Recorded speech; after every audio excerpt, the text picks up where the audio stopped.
White rice நல்லதா? கவுனி அரிசி நல்லதா? அதே மாதிரி அந்த காலத்துல ராஜா சாப்பிட்ட சாப்பாடு, அது சாப்பிட்டா சுகர் குறையும். அதே மாதிரி வெயிட் லாஸ்க்கு ஹெல்ப் பண்ணும். இப்போ ஒயிட் ரைஸ ஒரு தட்டு ஃபுல்லா வச்சு சாப்பிடணும் அப்படிங்கிறது அர்த்தம் கிடையாது. ஒயிட் ரைஸ் நல்லதா? கவுனி அரிசி நல்லதா? அப்படின்னு நம்ம எல்லாரையும் கேட்டா கண்டிப்பா கவுனி அரிசி தான் நல்லது. ஒயிட் ரைஸ் கெட்டது. கவுனி அரிசி வந்து அவ்வளோ ஹெல்த் பெனிஃபிட்ஸ் இருக்கு. அதுல வந்து ஹை ஃபைபர் இருக்கு, விட்டமின் மினரல்ஸ் அதிகமா இருக்கு, and micro and macro nutrients இருக்கு. அதே மாதிரி அந்த காலத்துல ராஜா சாப்பிட்ட சாப்பாடு, அந்த சாப்பாடு இன்னைக்கு பாமர மக்களுக்கு கூட 1 கிலோ வெறும் குறைஞ்ச விலையில 250 ரூபாயிலே கிடைக்குது. அது சாப்பிட்டா சுகர் குறையும். அதே மாதிரி வெயிட் லாஸ்க்கு ஹெல்ப் பண்ணும்.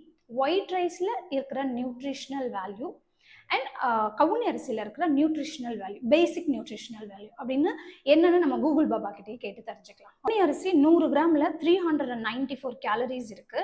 அண்ட் ஃபேட் வந்து 7.86, புரோட்டீன் வந்து 8.94, கார்போஹைட்ரேட் வந்து 100 கிராம் ரைஸுக்கு 72 கிராம் இருக்குன்னு நம்ம. ஸோ 100 கிராம்ஸ்ல ஆல்மோஸ்ட் வந்து 130 கேலரிஸ் இருக்குது. நம்ம மெயின் இன்கிரீடியன்ட்டு வருவோம்.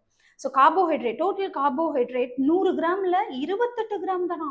ஆனா கவுனி அரிசியில வந்து 100 கிராம்ஸ்ல 72 gram carbohydrate. In terms of carbohydrate கவுனி அரிசியை விட ஒயிட் ரைஸ்ல கார்போஹைட்ரேட் குறைவு. ஆக ஒயிட் ரைஸை ஒரு தட்டு ஃபுல்லா வச்சு சாப்பிடணும் அப்படிங்கிறது அர்த்தம் கிடையாது. எந்த ரைஸா இருந்தாலும் ஒரு நாளைக்கு குறைஞ்சபட்சம் ஒரு 50 to 60 கிராம்ஸ்க்கு மேல எடுக்கல, நீங்க 60 கிராம்ஸ் தான் வச்சிருக்கீங்க அப்படின்னா எல்லா அரிசியுமே ஹெல்தி தான். Please take moderately and choose wisely.